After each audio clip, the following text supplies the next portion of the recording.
tentu mengapresiasi satu pemerintah Arab Saudi yang sukses mengatasi illegal haji. Itu faktor menurut saya yang menjadi salah satu titik yang sangat penting kritikal dalam membuat haji tahun ini jauh lebih baik. Jadi pemberantasan terhadap haji ilegal ini dan kemudian berdampak pada situasi yang relatif lebih kondusif di Arafah, di Mina, dan juga di Musdalifah. Yang kedua, Kementerian Agama Indonesia yang menurut saya juga sangat responsif terhadap berbagai persoalan. Persoalan itu pasti ya. Jadi saya kira tidak ada yang sempurna.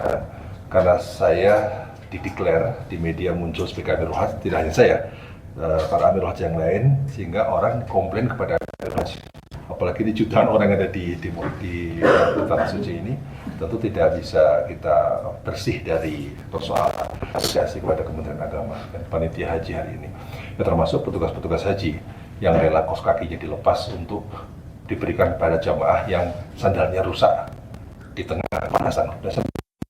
Jamaah yang bahasa Indonesia aja nggak bisa, dan kemudian harus kehilangan keluarganya, harus kehilangan dari rombongan, termasuk dalamnya adalah tadi sandal hilang, kemudian kos kaki harus dilepas, kemudian habis ngantar sini. Saya tanya kepada para petugas, berapa setiap hari jalan kaki? Nggak terhitung, Pak.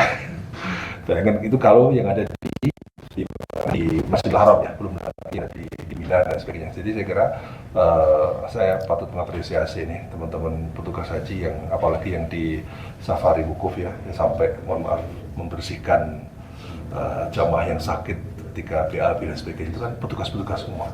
Jadi ini saya kalau ada orang menyalahkan petugas, saya termasuk orang yang marah ya, karena apa? Karena ketulusan dan seriusan kerja, dan bahkan di Arafah tidurnya di luar ya. Kita lihat ini para petugas itu makannya terlambat dan sebagainya, tapi mereka tetap ikhlas untuk memberikan bantuan dan sebagainya. Saya kira ini adalah sebuah kekompakan yang luar biasa dari petugas, dari panitia, yang kemudian menurut saya ini perlu terus ditingkatkan. Nah tentu apa-apa yang menjadi masalah hari ini kan menjadi pelajaran ya. Tugas Amirul Hajj kan salah satunya adalah satu memantau, kemudian memberikan rekomendasi agar tahun depan pelaksanaan haji ini bisa berjalan dengan lebih baik lagi. Kita paham bahwa fluktuasi ya, kontraksi perubahan kebijakan di Arab Saudi kan itu sesuatu yang beyond our control ya, di luar kontrol kita, yang ya bagaimana kita harus menyiasati. Tapi langkah-langkah saya apresiasi Kementerian Agama, negosiasi tentang rumah sakit, negosiasi tentang ambulan, negosiasi tentang safari wukuf,